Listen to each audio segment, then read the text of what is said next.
नमस्कार दोस्तों। वीडियो में आगे बढ़ने से पहले जो बात मैं आपसे कह रहा हूँ उसे खूब अच्छी तरह समझ लीजिए। जिस दिन आपको यह बात समझ में आ गई उसके बाद आपको यूपीएससी प्री क्वालिफाई करने से कोई नहीं रोक सकता। हर साल लाखों लोग यूपीएससी प्री देते हैं और इनमें से बहुत सारे लोग ऐसे हैं जो दिन रात मेहनत करते हैं, खूब पढ़ते हैं, लेकिन फिर भी प्री नहीं निकाल पाते। इसका सिर्फ एक कारण है, आप चाहे दुनिया का सारा ज्ञान इकट्ठा कर लीजिए, अगर आपने वह नहीं पढ़ा जहां से यूपीएससी क्वेश्चंस पूछती है तो इस ज्ञान का कोई फायदा नहीं, प्री नहीं निकलेगा। लेकिन आपने कम ही पढ़ा है और उन टॉपिक्स को तैयार किया है जहां से प्रश्न पूछे जाते हैं तो आपके लिए प्री निकालना बहुत आसान है। जिन टॉपिक्स को हम इस सीरीज में कवर कर रहे हैं, अगर आपने सिर्फ इन्हें ही तैयार कर लिया और आपका बेसिक क्लियर है तो आप आराम से प्री निकाल सकते हैं। मैं लगातार 2 सालों से आपको सबूत दिखा रहा हूँ। कट ऑफ से ज़्यादा क्वेश्चंस यही से आ रहे हैं। इसकी प्लेलिस्ट का लिंक मैं आपको दे रहा हूँ, कमेंट में भी और डिस्क्रिप्शन में भी। वहाँ से आप सारी वीडियोस देख सकते हैं। और अगर आप जल्दी से इन सारे टॉपिक्स को तैयार करना चाहते हैं तो आप PDF नोट ले सकते हैं। और जो वीडियोज़ आने वाली हैं उनकी भी एडवांस नोट आपको दी जा चुकी है। इसके लिए आप इस नंबर पर मैसेज कर सकते हैं या फिर कमेंट में एक लिंक दिया गया है, वहाँ से जानकारी ले सकते हैं। ठीक है जी, चलिए अब टॉपिक्स तैयार करते हैं। आज का हमारा पहला टॉपिक है स्टैचू ऑफ वननेस। बहुत ज़्यादा इम्पोर्टेंट है। चलिए देखते हैं किन किन बातों को हमें ध्यान में रखना है और किन चीज़ों को एकदम याद कर लेना है, क्योंकि यहाँ से बहुत सारी चीज़ें ऐसी हैं जिनको हमें याद रखना है, दिमाग में बिठा के रखना है। क्वेश्चन अगर आया, हमें चीज़ें नहीं याद हैं, गलती हो सकती है। इसीलिए खूब ध्यान से समझिए कि इस टॉपिक में कौन कौन सी बातें हमें ध्यान रखनी है।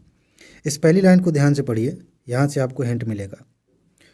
ओंकारेश्वर में ओंकार पर्वत पर स्थापित आदिगुरु शंकराचार्य की 108 फीट ऊंची प्रतिमा का अनावरण किया गया। अब यहाँ से कई चीज़ें आपको दिखेंगी। एक तो सीधा सीधा ये तथ्य पूछा जा सकता है कि इस पर्वत पे, हालांकि यूपीएससी इस पे हो सकता है उतना ध्यान ना दे, पीसीएस में यहाँ से क्वेश्चन पूछा जा सकता है कि ऊंचाई कितनी है प्रतिमा की। लेकिन यूपीएससी के नज़रिए से यह स्टैचू उतना इम्पॉर्टेंट नहीं है जितना कि इम्पॉर्टेंट शंकराचार्य जी हैं। यूपीएससी का नेचर आप जानते हैं, ऐसे ही क्वेश्चंस पूछती है। करंट में कुछ और चल रहा है, बैकग्राउंड में जो उसका थीम है, जो उसका बेसिक है, यूपीएससी उसे पकड़ती है। तो इस टॉपिक के तहत आप विशेष रूप से शंकराचार्य पर फोकस कीजिएगा। लेकिन और भी चीज़ें हैं जहाँ से क्वेश्चन बन सकते हैं, तो उनको देख लेते हैं। जैसे नाम में कुछ लोग कन्फ्यूज हो सकते हैं, खासतौर से यूपीपीसीएस में या बाकी पीसीएस एग्ज़ाम्स में पूछा जाए तो इसको एकात्मिकता की प्रतिमा कहा गया है, या फिर दूसरा नाम भी है समानता की प्रतिमा। ठीक है, स्टैचू ऑफ वननेस। तो दोनों नाम में से कोई एक दे दिया जाए, आप में से किसी एक को पढ़ा है तो आप कन्फ्यूज हो सकते हैं। दोनों को ध्यान में रखिएगा। ठीक, बाकी इस तरह की चीज़ें बहुत कम पूछी जाती हैं कि कितना कॉपर है, कितना जिंक है, कितना टिन है, इनको मिला करके ये बनाया गया है, कितने हेक्टेयर भूमि पर ये फैली हुई है। ठीक है, मतलब इसका क्षेत्र कहाँ कितना है। तो ये चीज़ें उतनी नहीं पूछी जाती, इसको याद करने की ज़रूरत नहीं है। आगे बढ़ते हैं। इसके शिल्पकार पे क्वेश्चन पूछा जा सकता है। भगवान रामपुरे हैं और इनकी पेंटिंग के चित्रकार वासुदेव कामत हैं, क्योंकि बाल स्वरूप की उनकी कोई पेंटिंग नहीं थी बचपन की, तो इन्होंने बनाया था। ठीक है, यह मूर्ति उनकी आध्यात्मिक यात्रा के प्रारंभिक वर्षों का प्रतीक है। आपको बात समझ में आ गई कि इनमें कौन कौन सी चीज़ें इंपॉर्टेंट है। ठीक, अब आते हैं मेन मुद्दे पे कि आप आदि शंकराचार्य के बारे में क्या जानते हैं। एक मैं आपसे सीधा सीधा क्वेश्चन पूछ रहा हूँ, ये बताइए कि किसी भी व्यक्ति का स्टैचू हम क्यों बनाते हैं। यहीं से आप समझ पाएंगे कि यूपीएससी सोचती कैसे है। आदि शंकराचार्य के बारे में आप आज पढ़ रहे हैं क्योंकि करंट में बात थी, स्टैचू बना था। किसी भी व्यक्ति का स्टैचू क्यों बनाया जाता है? इसका सीधा सा कारण यह है कि उन्होंने कुछ ऐसा काम किया है, कोई ऐसा योगदान दिया है जिसे हम याद करना चाहते हैं, याद रखना चाहते हैं। वो हमारी विरासत है, उसे हम भूलना नहीं चाहते। तो वो स्टैचू हमें याद दिलाती रहेगी, वो उस चीज़ का प्रतीक है। बात समझ में आ रही है? आप बचपन में आप कई जगहों पे, चौराहों पे गांधी जी का स्टैचू देखते होंगे, अंबेडकर जी का स्टैचू देखते होंगे, तो मन में बात आती होगी ना कि ये क्यों बनाया गया है। पहले तो यही आता होगा कि ये कौन है, क्यों ऐसे खड़े हैं। तो किसी से आपने पूछा होगा, धीरे धीरे बाद में समझ में आती है बातें कि अच्छा इन्होंने ये किया था। तो उसका महत्व समझ में आता है। तो ये इसलिए बनाया जाता है। अब यूपीएससी इसी तरह से सोच के जब आपसे पूछेगी कि बताइए इन्होंने क्या किया था, क्यों हम इनको याद करते हैं, तो हम सिर्फ ये कह के नहीं बच सकते भाई हमने स्टैचू पढ़ा था वही से पूछ लो, ज़्यादा ना पूछो। नहीं, इनके बारे में हमें जानना है कि इन्होंने क्या किया था, इनके जीवन की कौन सी बातें हैं जहाँ से क्वेश्चन बन सकते हैं। ठीक है। इनका जन्म 11 मई 788 ईस्वी को हुआ था। ये मई आप छोड़ सकते हैं लेकिन इसको नहीं छोड़ सकते। अभी आप एक काम कर सकते हैं, यूपीएससी के प्रीवियस ईयर के क्वेश्चंस उठा के देखिए। यूपीएससी डायरेक्ट ये नहीं पूछती कि किस सन में इस व्यक्ति का जन्म हुआ था, कब इनकी मृत्यु हुई थी, ऐसे नहीं पूछती। लेकिन ये क्वेश्चन खूब पूछती है कि ये इनके समकालीन थे, जब ये इनका जीवन काल चल रहा था उस समय जो है ये शासक था। कैसे जानेंगे हम? इसी के माध्यम से जानेंगे जब हमें पता होगा कि किस टाइम पीरियड में थे। किसी भी व्यक्तित्व को पढ़ते समय, इतिहास पढ़ने का नियम आप ध्यान रखिए, किसी भी महत्वपूर्ण व्यक्तित्व को आप पढ़ रहे हैं तो इतना ज़रूर ध्यान रखिए कि किस टाइम पीरियड में वो थे। ठीक है। तो ये 788 ईस्वी में कलाडी में, कोच्चि में है केरल में, वहाँ पे इनका जन्म हुआ था। बहुत सारे लोग कंफ्यूज हो सकते हैं, यूपीएससी ऐसे कह दे कि ये उत्तर भारत के संत थे तो फिर गड़बड़ हो जाएगा, ऐसे क्वेश्चंस आए हैं। ठीक है। तो ये भी आपको क्षेत्र भी याद रखना है, टाइम पीरियड तो ठीक है, क्षेत्र भी याद रखना है। एक मज़ेदार बात बताऊँ इसको इसको मैंने कई लोगों में देखा है कि जैसे इतिहास पढ़ रहे हैं, ठीक है, अगर हम प्राचीन काल की बात करें तो अवध के बारे में पढ़ा, मगध के बारे में पढ़ा, मौर्य साम्राज्य, गुप्त साम्राज्य, हर्षवर्धन, सबके बारे में पढ़ लिया। लेकिन अगर पूछ दें, ऐसे ही पाल और बाकी शासक भी आ गया है, लेकिन अगर कोई ये पूछे कि जो गुप्त साम्राज्य था उसका क्षेत्र कहाँ था, मौर्य जो शासक थे वो कहाँ पे शासन कर रहे थे, केंद्र कहाँ था, ठीक है, मगध साम्राज्य का आप क्षेत्र बताइए वर्तमान में, तो बहुत सारे लोगों का कंसेप्ट क्लियर नहीं होता। इसीलिए इतिहास के क्वेश्चंस ज़्यादा गलत होते हैं। यूपीएससी इस बात को खूब समझती है और बड़ी ही चालाकी से ऐसे क्वेश्चंस पूछती है कि अगर आपको ये नहीं पता है, क्लियर नहीं है, तो दिक्कत हो जाएगी, क्वेश्चन गलत हो जाएगा। तो इस बात का भी ध्यान रखिए। देखिए, इस बहाने में जो भी चीज़ें ज़रूरी हैं वो मैं बता देता हूँ ताकि आपको जब आप अपनी नोट पढ़ें, पीडीएफ नोट आपने लिया है वो पढ़ें, तो ये चीज़ें ध्यान आए और आप ज़रूरी चीज़ों को महत्व दें। एक बात मैं फिर से रिपीट कर दे रहा हूँ, हालांकि ज़रूरी नहीं थी लेकिन याद दिलाना ज़रूरी है। आप हमेशा इस बात का ध्यान रखिए कि सबसे ज़्यादा उन्हीं चीज़ों पर फोकस करिए जहाँ से प्रश्न बनते हैं, बाकी चीज़ें बाद में पढ़ लीजिएगा। ठीक है, आगे बढ़ते हैं। तो ये बात समझ में आ गई, केरल में इनका जन्म हुआ था। आपको ये भी पता होना चाहिए टाइम पीरियड। यहाँ पर एक महत्वपूर्ण बात है, इसको खूब ध्यान से समझ लीजिए। ये शिव के भक्त थे। भक्ति पीरियड में समाज सुधार के क्षेत्र में जब क्वेश्चन बनता है तो वो किस मत के थे, उनका क्या मत था, या भक्ति की बात करें तो वो किसके भक्त थे, किनकी पूजा करते थे, ये बातें महत्वपूर्ण हो जाती हैं। अलवार नयनार संत आपने सुना होगा, उन पे यूपीएससी ने घुमा फिरा के पूछ लिया क्वेश्चन। ठीक है, तो ये शिव के भक्त थे। अब कहीं राम के भक्त, कृष्ण के भक्त, विष्णु के भक्त, इस तरीके से क्वेश्चन आ जाए तो कंफ्यूज हो सकते हैं आप। ठीक, और इन्होंने सनातन धर्म के प्रचार के लिए भारत के चारों कोनों पर 4 मठों की स्थापना की थी। और ये बात इसलिए मैं कह रहा हूँ कि इस टॉपिक में बहुत सारी चीज़ें याद करने वाली हैं, ये बात आपको ध्यान रखनी है। इसको लेके पीसीएस वगैरह में कई बार पूछ लिया गया है। तो एक एक करके मठों को देख लेते हैं। एक मठ है श्रृंगेरी में। श्रृंगेरी शारदा पीठ भारत के दक्षिण में रामेश्वरम में स्थित है। मिलान करने के लिए भी पूछा जा सकता है, ध्यान रखिएगा। ये 4 मठ दे दिए गए और उनके आगे जो है ये नाम दे दिए गए कि ये कौन सा मठ की जगह पे है, सही मिलान करिए।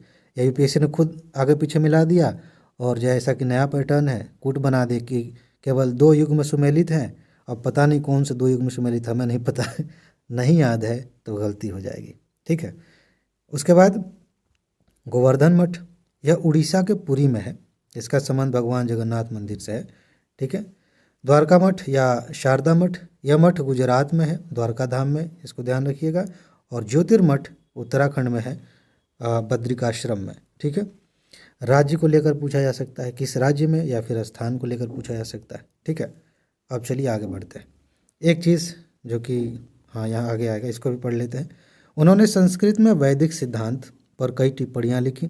उपनिषद, ब्रह्म सूत्र, भागवत गीता, इन पर उन्होंने कई टिप्पणियाँ लिखी थी। इस तरह के क्वेश्चंस बनाए जाते हैं, मतलब सेंटेंस बनाए जाते हैं, ऐसे ध्यान रखिएगा। इसके बाद उन्होंने अद्वैतवाद के सिद्धांत को प्रतिपादित किया। बहुत महत्वपूर्ण, अपने आप में एक टॉपिक, कि अद्वैतवाद का सिद्धांत किसने दिया था, या फिर किसी और का नाम लेके रामानुज ने अद्वैतवाद का सिद्धांत दिया था। उसके बाद आगे बातें हो जाएंगी कि इसके तहत ये मान्यता है, और हमें लगेगा कि ठीक है, फ्लो में जल्दी जल्दी में हमें सही लगने लगता है, या फिर कोई सही बात हो गलत लगने लगती है। इसलिए ज़रूरी है कि आप ध्यान रखिए कि अद्वैतवाद का सिद्धांत किसने दिया था। शंकराचार्य के बारे में पढ़ रहे हैं तो आप तो जान ही गए उन्होंने दिया था। क्या है इसमें पूछा जा सकता है, कई बार यूपीएससी ने क्या किया है कि दर्शन का नाम लेके उसके बाद बताया है कि इसमें ये बात मानी जाती है। जैसे अगर बौद्ध धर्म की बात करें, जैन धर्म की, तो इस पर कई क्वेश्चन आए कि इन्होंने ये माना, इनके अनुसार संसार ऐसा है, ठीक है, इनकी मान्यता ऐसी है, तो वैसे क्वेश्चंस बन जाते हैं। अद्वैतवाद में यह दर्शन जीव यानी कि आत्मा और ब्रह्म, ठीक है, आत्मा और परमात्मा कह सकते हैं, जीव और ब्रह्म को दो अलग अलग न मानकर एक ही माना है, कि हम और ईश्वर अलग अलग नहीं है, दोनों एक ही हैं। अद्वैतवाद के आप जान ही रहे हैं, अद्वैत दो नहीं, अद्वैत, ठीक है, दो जैसा कुछ नहीं है, सब एक ही हो गया, ठीक है। तो जीव यानी कि आत्मा और ब्रह्म दोनों एक ही हैं, ठीक। ब्रह्म, आत्मा ब्रह्म से अलग नहीं है, यानी ब्रह्म ही आत्मा है। एक चीज़ मैंने कहीं पढ़ी थी या वीडियो में कहीं देखा था, मुझे बहुत अच्छा लगा। कुछ लोग कहते हैं कि कण कण में भगवान है, लेकिन सही बात तो ये है कि कण कण ही भगवान है, भगवान में कुछ नहीं है, भगवान ही सब कुछ है। तो इस तरह के कॉन्सेप्ट को आप कह सकते हैं कि ये अद्वैतवाद वाली बात है, ठीक है। यह दर्शन संसार को एक भ्रम बताता है, ये कहते हैं ना सब माया है, उस टाइप का। सुख दुख सभी कार्य भावनाएं सब भ्रम है, सब भ्रम जाल है, सब माया है। अब इसके अंदर जब आप दर्शन पढ़ेंगे तो और चीज़ें आप पढ़ेंगे, ठीक है। इस दर्शन की बात हो रही है, इसमें बात मानी गई है। दो बातें, पहली बात कि भगवान और जीव यानी कि इंसान की हम बात कर लें तो ये अलग नहीं है, एक ही है। दूसरी बात कि संसार को इस दर्शन के अनुसार माया माना जाता है, भ्रम माना जाता है, एक तरह का ये भ्रम है। इस पर कभी डिटेल में बात करने का मौका मिलेगा तो बात करेंगे, आपको बहुत मज़ा आएगा। फिलहाल प्री की तैयारी करते हैं। ओंकारेश्वर के बारे में थोड़ा समझ लीजिए। यह जगत शंकराचार्य की ज्ञान, गुरु और सन्यास की भूमि है, ठीक है। उनको ज्ञान मिला, उनके गुरु भी यहाँ रहे, सन्यास भी यहाँ पर उन्हें मिला, ठीक है। यहाँ उन्होंने अपने गुरु गोविंद भगवतपाद, पूछा जा सकता है कभी कभी ऐसे प्रश्न पूछ लिए जाते हैं कि इनके गुरु कौन थे, तो इनके संरक्षण में 4 साल बिताए और गहन शिक्षा प्राप्त की, ठीक है। इसके बाद ये टॉपिक यहीं पे समाप्त हो जाता है। फिर हमारा अगला टॉपिक है होयसल के पवित्र मंदिर समूह, आर्ट एंड कल्चर। ये भी करंट का टॉपिक है, लेकिन इसको आप आर्ट एंड कल्चर में रख सकते हैं, हिस्ट्री में रख सकते हैं। और एक चीज़ मैं फिर से रिपीट कर देता हूँ इसी बहाने, मैंने कई बार कहा भी है, आर्ट एंड कल्चर में जो प्रश्न पूछे जाते हैं ना, 2 पूछे जाएँ, चाहे 6 पूछे जाएँ, 5 पूछे जाएँ, संभावना रहती है कि लगभग सारे, मैं 1-2 नहीं कह रहा हूँ, अगर 5 प्रश्न पूछे गए हैं, साफ साफ दिख रहा है कि मंदिर वास्तुकला से है, चित्रकला से है, सब किताबों में लिखा है, स्टैटिक है, इसके बावजूद मैं कह रहा हूँ कि वो कहीं ना कहीं करंट में था। अदरवाइज़ बहुत सारी चीज़ें हैं। 1 मिनट, शोर होने वाला है शायद। मैं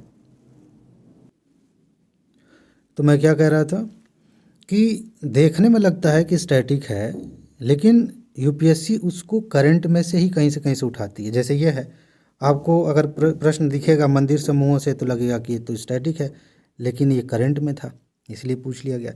चलिए देखते हैं किन बातों को आपको ध्यान में रखना है।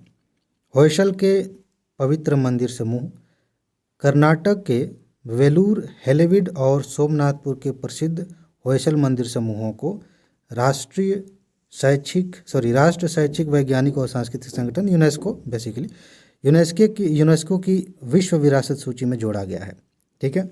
यह समावेशन 42वें यूनेस्को विश्व धरोहर स्थल का प्रतीक है, 42वें स्थान पे आ गया ये, ठीक है। अब इसमें कौन कौन सी चीज़ें ध्यान में रखनी है, बेसिकली वैसे तो पहली लाइन में भी कुछ चीज़ें थी, लेकिन यहाँ थोड़ा डिटेल में है तो ध्यान से समझ लेते हैं। हाल ही में शांति निकेतन, जो पश्चिम बंगाल के भीरपुर ज़िले में स्थित है, इसको यूनेस्को की सूची में डाला गया था। इस पर एक वीडियो आएगी बहुत जल्दी, ठीक है। होयसल के पवित्र समूह 15 अप्रैल 2014 से यूनेस्को की अस्थायी सूची में थे, अभी इनको परमानेंटली शामिल कर लिया गया है। कर्नाटक के अन्य विरासत स्थल जो यूनेस्को की सूची में शामिल हैं वे हैं हम्पी और पट्टडकल, अब यहाँ कुछ बातें ध्यान रखिए। यूपीएससी ने इस तरह से क्वेश्चंस पूछे हैं। पूछा जा सकता है, एक लिस्ट बनाई जा सकती है, वो कायदे से 4 तो हो ही गए, एक और जोड़ना है जो कि नहीं होगा। तो पूछा जा सकता है कि निम्नलिखित में से कौन सा एक, ठीक है, सांस्कृतिक स्थल यूनेस्को की सूची में शामिल नहीं है। हम्पी है, पट्टदकल है, और अभी एक हम पढ़ने जा रहे हैं होयसल के मंदिरों के बारे में। तो वो चौथा कुछ भी हो सकता है। उस चौथे को छांटने के लिए 3 आपको पता होने चाहिए, ठीक है जी। तो चलिए एक एक करके समझते हैं। अब होयसल में एक बात यह है कि यहाँ पे जो मंदिर हैं वो समूह है, इसीलिए उसको समूह कहा गया। उसमें कई मंदिर हैं, ठीक है। उन मंदिरों में जो प्रमुख हैं उनको एक एक करके देख लेते हैं। उनमें अलग अलग से क्वेश्चन पूछा जा सकता है। जैसे बेलूर में चन्ना केशव मंदिर है, नाम याद रखिएगा। बेलूर में चन्ना केशव मंदिर है, इसके बारे में थोड़ा सा समझ लेते हैं। इसका निर्माण होयसल राजा विष्णुवर्धन ने 1116 ईस्वी में चोलों पर अपनी विजय के उपलक्ष्य में बनवाया था। आपको अगर आपने देखा होगा प्रीवियस ईयर क्वेश्चन, तो यूपीएससी ने इसे पूछा था कि बुलंद दरवाज़ा क्यों बनाया गया था। उस पर 2 क्वेश्चन मेरे ख्याल से आए हैं अलग अलग घुमा के, लेकिन ये बात विशेष रूप से जानने की कोशिश की गई है कि उसको क्यों बनाया गया था। वैसे ही यह क्यों बनाया गया था, ठीक है। विजय में, किसके विजय के उपलक्ष्य में? चोलों पर विजय हासिल की थी होयसल राजा विष्णुवर्धन ने। तो यहाँ से कई बातें ध्यान रखनी है। इसका क्या मकसद था, किस उपलक्ष्य में बनाया गया था, किस राजा ने बनवाया था, और टाइम पीरियड भी याद रखिएगा। क्यों कह रहा हूँ इस बात को, यूपीएससी ने या फिर पीसीएस एग्जाम में कई क्वेश्चन से ऐसे आए कि इसको क्रम में बताइए। कुछ मंदिरों का नाम दे दिया गया है और बताना है कि ये पुराने से नए के क्रम में कैसे सेट होंगे, कि पहले कौन सा मंदिर बना था, उसके बाद कौन सा बना था। तो इस बात को ध्यान रखिएगा, ऐसे क्वेश्चंस आए हैं तो पूछा जा सकता है। और आजकल तो आप देख रहे हैं नए पैटर्न में यूपीएससी तथ्य खूब पूछ रही है, ठीक है। तो सिर्फ कंसेप्ट से काम नहीं चलता है, तथ्यों को याद रखना पड़ेगा। अच्छा, बेलूर, जिसे पुराने समय में वेलूर और वेलापुर के नाम से भी जाना जाता था, यागाची नदी के तट पर स्थित है और होयसल साम्राज्य की राजधानियों में से एक था। पूछा जा सकता है, होयसल साम्राज्य पे क्वेश्चन आए और पूछ लिया जाए कि वेलूर उसकी राजधानी रही है। तो नदियों पे क्वेश्चंस पूछ लिए जाते हैं। ऐसे नदियों पे तुंगभद्रा नदी को लेके 2 बार क्वेश्चंस आए हैं, ठीक है, हम्पी से जोड़ के। तो ऐसे शायद, हाँ, हम्पी से ही जोड़ा होगा। तो कहने का मतलब ये है कि जो भी प्रमुख स्थल हैं, जैसे कि 2021 या 22 में क्वेश्चन पूछ लिया गया था कि अजंता की जो गुफाएं हैं किस नदी के किनारे हैं, इस तरीके से क्वेश्चन आता है। तो इस बात को ध्यान रखिएगा कि इस नदी से क्वेश्चन बन सकता है। जो भी महत्वपूर्ण बातें हैं मैं आपको बता देता हूँ। आप पीडीएफ नोट में उसको बार बार हाईलाइट करके, या वैसे भी हमने हाईलाइट किया होगा, नहीं किया होगा तो आप खुद से कर लीजिएगा, और उसको बार बार अच्छे से देखते रहिए, तैयार करते रहिए, ठीक। यह तारे के आकार का मंदिर है। कभी कभी विशेषताएं पूछ ली जाती हैं। यूपीएससी ने कई बार पूछा है कि ये ईंट से बना है कि संगमरमर से बना है, इसका आकार कैसा है, ठीक है। गोपुरम वगैरह पे क्वेश्चंस पूछ लिए जाते हैं। तो इसके आकार को ध्यान रखिएगा। तारे के आकार का मंदिर है जो भगवान विष्णु को समर्पित है। ध्यान रखिएगा, ये भगवान विष्णु को समर्पित है, और वेलूर में स्थित परिषद में मुख्य मंदिर यही है, ठीक। अब आप में से कई लोग भूल चुके होंगे कि किस मंदिर की बात हो रही है। तो हम चेन्नाकेशव मंदिर की बात कर रहे हैं, ठीक है। वेलूर में चेन्नाकेशव मंदिर की बात कर रहे हैं। एक बार देख लीजिए, विष्णुवर्धन, ठीक है। उसके बाद से यागाची नदी, तारे के आकार का, भगवान विष्णु को समर्पित, और ये उस परिसर का मुख्य मंदिर है जिसके बारे में पढ़ रहे हैं, ठीक है, होयसल के। अब हैलेविड में होयसलेश्वर मंदिर है, इस पर क्वेश्चन पूछा जा सकता है। उसी समूह का एक और मंदिर, 2 मंदिरों वाला यह मंदिर संभवतः होयसल द्वारा निर्मित सबसे बड़ा शिव मंदिर है। एक लाइन ऐसे बनाई जा सकती है कि होयसल मंदिर समूह में जितने भी मंदिर हैं सब भगवान शिव को समर्पित हैं, ये सारे भगवान विष्णु को समर्पित हैं। बात गड़बड़ हो जाएगी, अगर ध्यान नहीं दिया होगा तो फिर लगेगा कि हाँ ठीक है, एक ही समूह के मंदिर हैं, तो कॉमन सेंस ये कहता है कि सारे एक ही भगवान को समर्पित होंगे। ऐसा है नहीं। आपने बौद्ध धर्म में गुफाएं पढ़ी हैं, यूपीएससी ऐसे खूब पूछ लेती है कि किसी गुफा में बौद्ध धर्म के चित्र भी हैं, जैन धर्म से संबंधित हैं, हिंदू धर्म से भी संबंधित हैं, ठीक है। तो इस बात का ध्यान रखिएगा। भगवान शिव से संबंधित मंदिर है। यहाँ मूर्तियाँ शिव के विभिन्न पहलुओं के साथ साथ रामायण, महाभारत, भागवत पुराण के दृश्यों को भी दर्शाती हैं, ठीक है। पिरामिड में एक दीवार वाला परिसर है जिसमें होयसल काल के 3 जैन मंदिर हैं। जैन बसदी कहा गया है। बसदी को लेकर यूपीएससी क्वेश्चन पूछ सकती है कि इस शब्द का क्या मतलब है। ठीक है, जैन मंदिर है और साथ ही एक सीढ़ीदार कुआं भी है। ठीक, इस तरह से मैंने अभी बताया आपको कि विशेषताओं को लेकर क्वेश्चन यूपीएससी बना सकती है। ये लाइन ध्यान रखिएगा। अब आगे बढ़ते हैं। अगला जो मंदिर है वो है सोमनाथपुर का केशव मंदिर। इम्पॉर्टेंट है, इस पर क्वेश्चंस बने हैं, ध्यान दीजिए।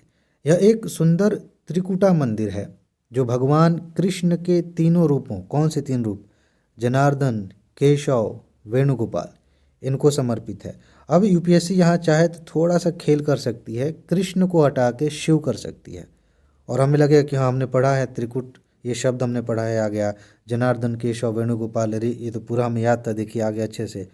लेकिन इस पर ध्यान शायद फिसल जाए और हम गलती कर दें। ऐसी गलतियां खूब होती हैं, इसको हम सिली मिस्टेक कहते हैं कि ध्यान से नहीं पढ़ा तो गलती हो गई। और ऐसी गलतियां पता है उन प्रश्नों में होती है जिन प्रश्नों के सही होने की संभावना काफ़ी ज़्यादा होती है। एक मज़ेदार बात बताता हूँ। आप एग्ज़ाम दे के आते हैं, जो क्वेश्चन गलत हुए उन प्रश्नों में एक खास बात पता है क्या होती है। जैसे मान लेते हैं कि 10 प्रश्न आपके गलत हुए हैं, आप ध्यान से देखेंगे तो इन 10 प्रश्नों में कम से कम 5 प्रश्न ऐसे थे, कम से कम 5, इससे ज़्यादा भी हो सकते हैं, 7-8 भी हो सकते हैं, लेकिन हम थोड़ा सा सेफ चलते हैं। कम से कम 5 प्रश्न ऐसे होते हैं जिनको पढ़ के आपको लगेगा कि बस यहाँ थोड़ा सा ध्यान दिया होता ना, टॉपिक तो मैंने पढ़ा था, बस यहाँ पे थोड़ी जल्दबाजी हो गई, समझने में फेर हो गया और हमने गलती कर दी। इस वजह से आधे क्वेश्चन गलत हो जाते हैं, इस बात का ध्यान रखिए। ठीक है, आगे बढ़ते हैं। मुख्य केशव मंदिर की जो मूर्ति है, मुख्य केशव की मूर्ति है वो गायब है और जनार्दन तथा वेणुगोपाल की मूर्तियां जो है क्षतिग्रस्त हैं। ये मूर्ति जो है गायब हो गई है, अभी फ़िलहाल नहीं है। अब आगे बढ़ते हैं। ओवरऑल होयसल वास्तुकला के बारे में अगर पूछा जा सकता है तो हमें कौन सी बातें ध्यान रखनी है। मैंने आपको बताया अभी ऊपर कि मंदिरों से क्वेश्चन जो पूछे गए हैं कई बार संरचनाओं से, ठीक है, स्थापत्य से, तो ये पूछ लिया गया कि कब कौन बना, क्रम में बताइए। ठीक है, या क्रम में ये शब्द इस्तेमाल ना करके क्वेश्चन कुछ ऐसा बना दिया जाता है कि आपको क्रम पता होगा तभी सही उत्तर दे पाएंगे। तो यहाँ सबसे पहले ध्यान रखिए कि होयसल मंदिर 12वीं और 13वीं शताब्दी ईस्वी के दौरान बनाए गए थे, जो होयसल साम्राज्य की अद्वितीय वास्तुकला और कलात्मक प्रतिभा को प्रदर्शित करते हैं। इस लाइन में यही इंपॉर्टेंट है। ठीक है, होयसल मंदिर होयसल काल में बने थे, आप जानते ही हैं। 12वीं और 13वीं शताब्दी आपको ध्यान रखना है।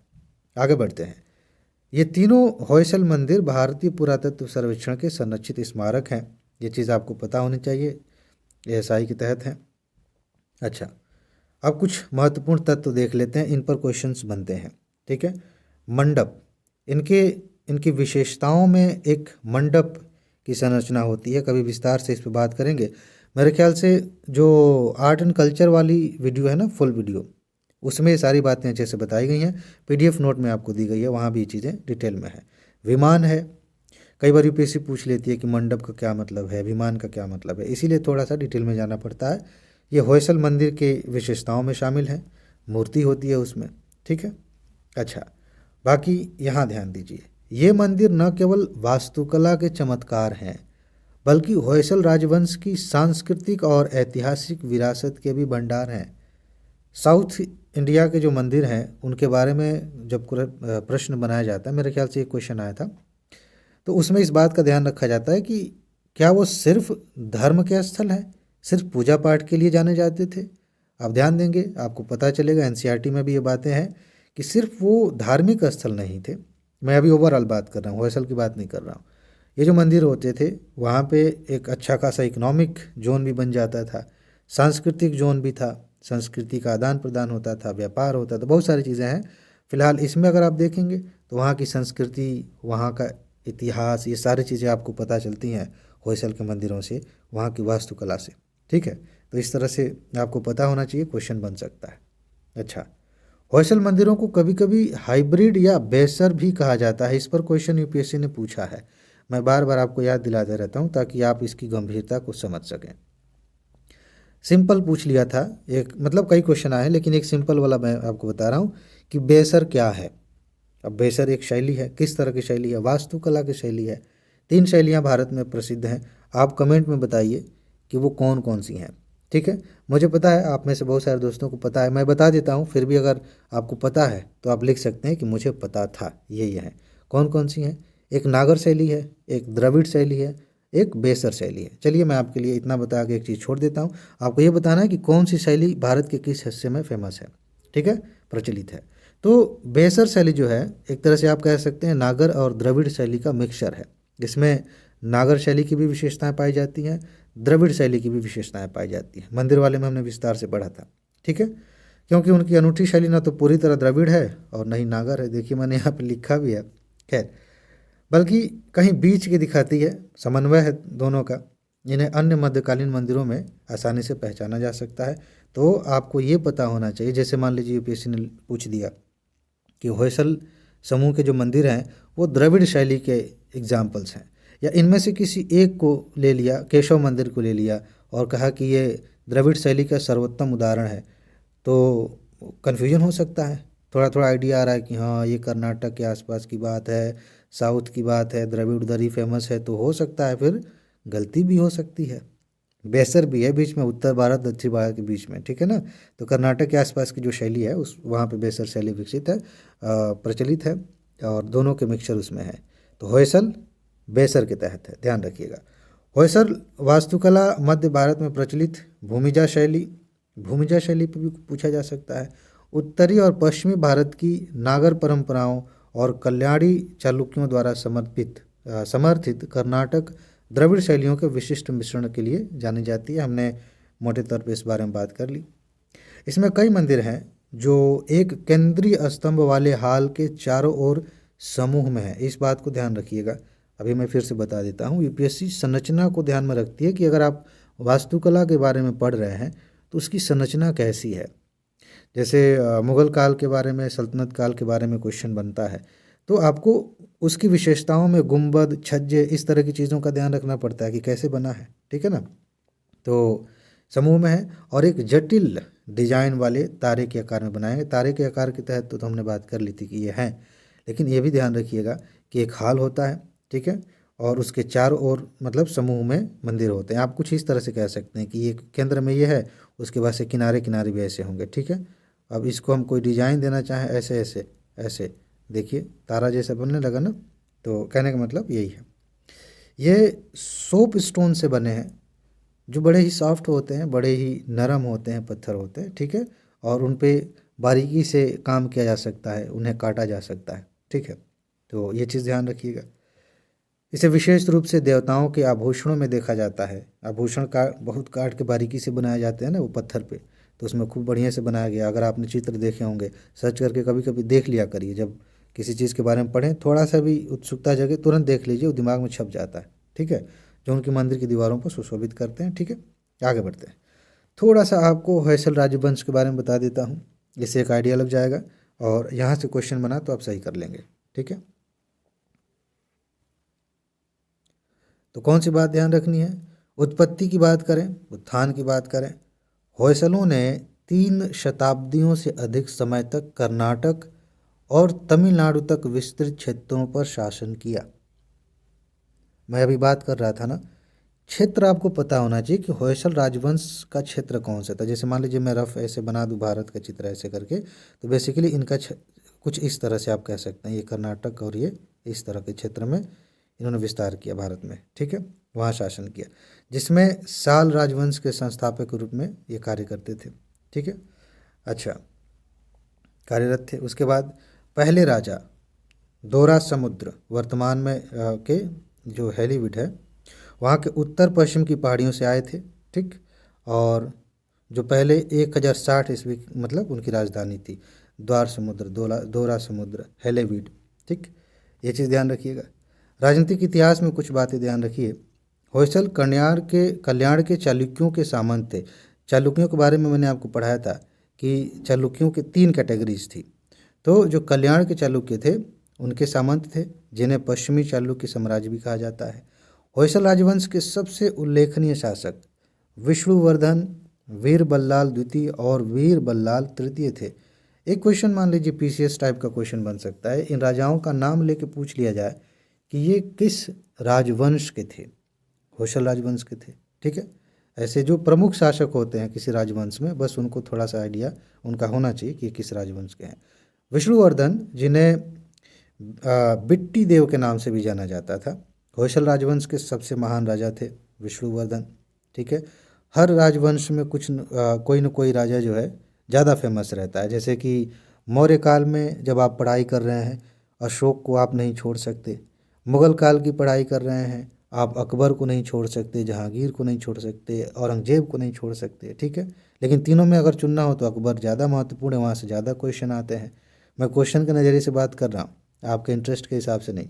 ऐसे ही विजयनगर साम्राज्य के बारे में आप पढ़ते हैं तो कृष्णदेवराय के बारे में आपको पता होना चाहिए। ठीक है, सल्तनत काल में आप जानते हैं इल्तुतमिश के बारे में, अलाउद्दीन खिलजी के बारे में, तुगलक वंश में आप देखेंगे तो गयासुद्दीन तुगलक के बारे में। तो ऐसे जो महत्वपूर्ण है शासक, उनके बारे में आपको पता होना चाहिए।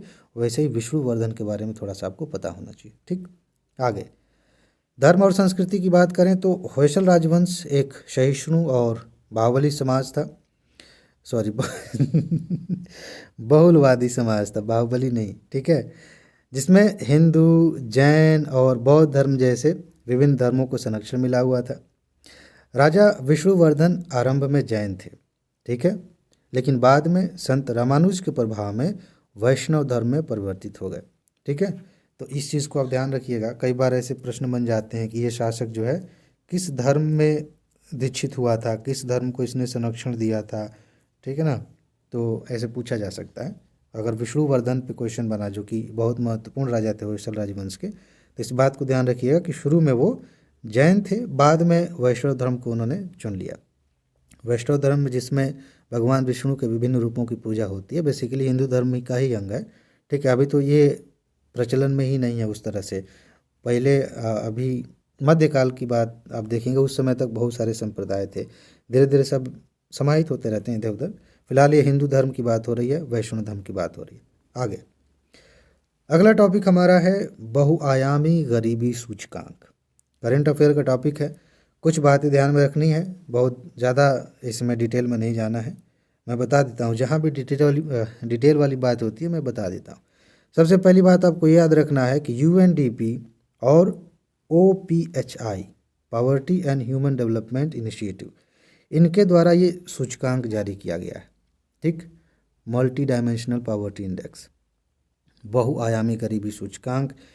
बहुत सारे आयाम हैं गरीबी के, बहुत सारे पैरामीटर्स हैं, उनके आधार पर हम देखते हैं। ठीक है, और आयाम मतलब गरीबी एक सीधा सीधा कंसेप्ट नहीं है, कारण भी अनेक हैं, उसके रूप भी अनेक हैं। ये उस पर मतलब रिसर्च करती हैं संस्थाएं मिलकर, रिपोर्ट जारी करती हैं पूरी दुनिया के लिए। ये आपको पता चल गया। यह प्रत्यक्ष रूप से किसी व्यक्ति के जीवन और कल्याण को प्रभावित करने वाले स्वास्थ्य, ध्यान दीजिएगा, शिक्षा और जीवन स्तर के परस्पर संबंधित अभावों को मापता है। अभावों को, इनमें क्या कमी रह गई है, सेहत में कहाँ कमी है, शिक्षा में कहाँ कमी है, जीवन स्तर में कहाँ कमी है। यूपीएससी सीधा ऐसे ऐसे क्वेश्चन कई आए हैं, यूपीएससी में भी आए हैं, पीसीएस में भी पूछे जाते हैं। तो 4 ऑप्शन दे दिया यूपीएससी ने और कह दिया कि बताइए कि मल्टी डायमेंशनल गरीबी सूचकांक में इनमें से कौन एक नहीं है जिसके आधार पर यह सूचकांक तैयार किया जाता है। या फिर मान लीजिए यूपीएससी को ये पता है, यूपीएससी ने गेस कर लिया कि इनको तो 3 भी नहीं पता होगा, तो यूपीएससी ने 4-5 पैरामीटर दे दिया, कह दिए बताइए कितने हैं इनमें से। तो हमें लगे कि यार सब देखने में ठीक ही लग रहा है, तो बाकी भी ले लेते हैं। कहीं किसी और सूचकांक को हमने पढ़ा है, उसका कोई पैरामीटर है, यूपीएससी उसको शामिल कर ले इसमें, तो गलती हो सकती है। ध्यान रखिएगा, 3 मोटे मोटे पक्ष हैं जिन पर ध्यान दिया जाता है। इसके अंदर जाकर भी डिटेल में बातें होती हैं, लेकिन क्वेश्चन यहाँ पे बनता है। वैश्विक परिदृश्य है, इस पे आप बिल्कुल ध्यान नहीं देंगे तब भी काम चल जाएगा, लेकिन मैंने लिखा क्यों है फिर बिल्कुल ध्यान नहीं देना है, तो इसलिए लिखा है ताकि आप एक बार इसे पढ़ लें, दुनिया का जो परिदृश्य है इस समय उसको समझ लें। ठीक है, तो विश्व में क्या हो रहा है, एक लाइन में पढ़ दे रहा हूँ, बाकी आपके लिए छोड़ दे रहा हूँ। विश्व स्तर पर 110 देशों के 6.1 अरब लोगों में से 1.1 अरब लोग, कुल जनसंख्या का 18% लोग बहुआयामी रूप से अत्यंत गरीब हैं, कुपोषण में हैं, गरीबी में जी रहे हैं, शिक्षा नहीं है, हालत ख़राब है, रहने की सुविधाएं ठीक ठाक नहीं है। ऐसी हालत में जी रहे हैं लोग, दुनिया के 18% लोग। खैर, इस पे मेरे दिमाग में कई सारी चीज़ें आने लगी हैं अभी कि इस पे अलग अलग तरीके से बात की जाए। वो मेंस के लिए बात करेंगे, ठीक है। फिलहाल प्री के लिए चीज़ों को देख लीजिए, ज़्यादा इंपॉर्टेंट नहीं, बस एक बार पढ़ लीजिए इसको। जो मेन बात है वो यहाँ है, भारत के संदर्भ में क्या रिजल्ट आया है। भारत में अगर गरीबी की बात करें तो भारत में अभी भी 230 मिलियन से अधिक लोग गरीब हैं। ये लाइन शायद प्री में काम ना आए, लेकिन मेंस में ये आप कह सकते हैं कि स्वर्ण अक्षरों में लिखी जाने वाली लाइन है क्वेश्चन के लिहाज से।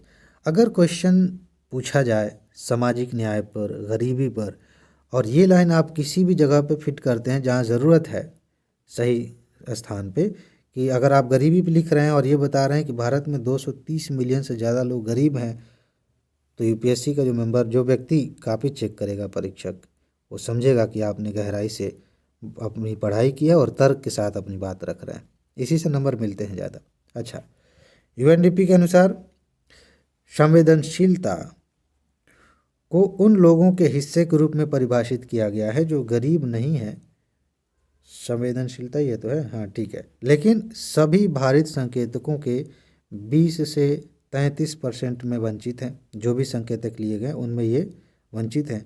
उनकी वैधता, वल्नरेबल जिसको हम कहते हैं, उसकी हिस्सेदारी बहुत अधिक हो सकती है। तो ये बस ऐसे ही है, प्री के लिए इंपॉर्टेंट नहीं है। भारत की लगभग 18.7% आबादी इसी श्रेणी में है।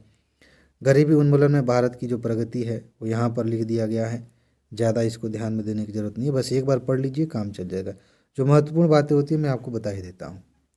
2005 है और 2019 से 21 के बीच लगभग 415 मिलियन लोग गरीबी से बच गए हैं, ठीक है। ये भी आप लिख सकते हैं मेंस में। और जो गिरावट आई है उसका आंकड़ा यहाँ दिया गया है। बहुत सारे आंकड़े नहीं रटने होते हैं, जो काम का है उसे ही रट लीजिए, बस इसको देखने के लिए एक बार देख लीजिए और आपका काम हो जाएगा, ठीक। तो ये हो गया। उसके बाद मेन चीज़ यहाँ है कि ये जो सूचकांक है ना, इस सूचकांक के बारे में कुछ बातें आपको पता होनी चाहिए। यूपीएससी रैंक वैंक कम पूछती है, आपको पता है, पीसीएस वगैरह में ज़्यादा आते हैं, लेकिन सूचकांकों पे क्वेश्चंस खूब पूछे गए हैं। 2 तरह का क्वेश्चन आते हैं रिपोर्ट में, एक कि रिपोर्ट को किसने जारी किया, किस संस्था ने, और दूसरी बात कि ये जो रिपोर्ट है, जैसे वर्ल्ड बैंक के कई सारे रिपोर्ट्स पे क्वेश्चंस आए हैं, उसमें कौन से पैरामीटर्स हैं, किन बातों को ध्यान में रख के ये रिपोर्ट तैयार की गई है, ठीक है। अच्छा, यह सूचकांक एक प्रमुख अंतर्राष्ट्रीय संसाधन है जो 100 से अधिक विकासशील देशों में तीव्र बहुआयामी गरीबी को मापता है। इसे प्रथम बार 2010 में, ध्यान दीजिएगा, पहली बार 2010 में लॉन्च किया गया था, या ये रिपोर्ट आई थी। इस तरह से क्वेश्चंस बनते हैं रिपोर्ट के शुरुआत, जो महत्वपूर्ण है वैसे, बाकी सब पे नहीं। 2010 में पहली बार आई थी, हमने इनके बारे में बात की, OPHI और UNDP के साथ, मतलब ये दोनों साथ मिलके लेके आए थे।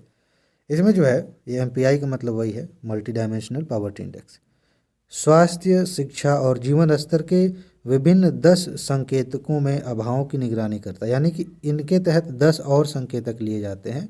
आपके पास मौका होगा तो देख लीजिएगा, नहीं तो रहने दीजिएगा। और इसमें गरीबी की घटना और तीव्रता दोनों शामिल हैं। ये 3 शब्द ज़्यादा इंपॉर्टेंट हैं जो मैंने हाईलाइट किया है। अच्छा, ये इसके संकेतक और आयाम यहाँ नीचे दिए गए हैं। एक व्यक्ति बहुआयामी रूप से गरीब है यदि वह भारित संकेतकों, जो 10 संकेतक हैं, उनके 1/3 या अधिक, यानी कि 33% या उससे अधिक से वंचित है, ठीक है। जैसे मान लीजिए जीवन स्तर में कोई संकेत ले लिया गया कि घर कैसा है, आदमी के रहन सहन का स्तर कैसा है, ठीक है, और उसमें 33% से ज़्यादा, 1/3 से ज़्यादा चीज़ों में वो वंचित है, जितने भी संकेतक हैं, तो आदमी गरीब है, बहुआयामी रूप से गरीब है, ठीक है। जो लोग भारित संकेतकों के आधे या आधे से अधिक वंचित हैं, उन्हें अत्यधिक बहुआयामी गरीबी में रहने वाला माना जाता है। ये बेसिक बातें हो गई। तो आज की वीडियो में बस इतना ही है। मैंने आपको नंबर दे दिया है, वो शुरू में ही इंट्रोडक्शन वाली वीडियो में, आप उस नंबर पर मैसेज करेंगे तो आपको PDF नोट की सारी जानकारी मिल जाएगी। समय बहुत कम है, आप चाहें तो जल्दी से PDF नोट लेके जल्दी इन सारे टॉपिक्स को तैयार कर सकते हैं। ये टॉपिक्स एडवांस में दिए जा चुके हैं नोट के रूप में, जो वीडियोज़ आ रही हैं उनके एडवांस में नोट मिल गई है। आगे भी ऐसा होता रहेगा, वीडियो से पहले आपको नोट मिल जाएगी। ठीक है जी, मैं यहाँ पे फिर से एक बार लिख देता हूँ। ये नंबर है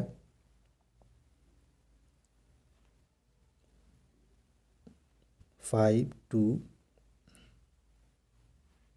उसके बाद से क्या आता है, मुझे भी भूल रहा है 73 80 52 94 09, ये नंबर है। ठीक है, कभी कभी अपना ही नंबर भूलने लगता है, तो इस नंबर पे आप मैसेज करेंगे तो आपको सारी जानकारी मिल जाएगी। ठीक है जी, तो बस इसमें इतना ही है। अपना ख्याल रखिए, खुश रहिए, मस्त रहिए, मुस्कुराते रहिए, जल्दी से सफल होइए और ज़िंदगी को एंजॉय करिए। आगे मिलते हैं। नमस्कार।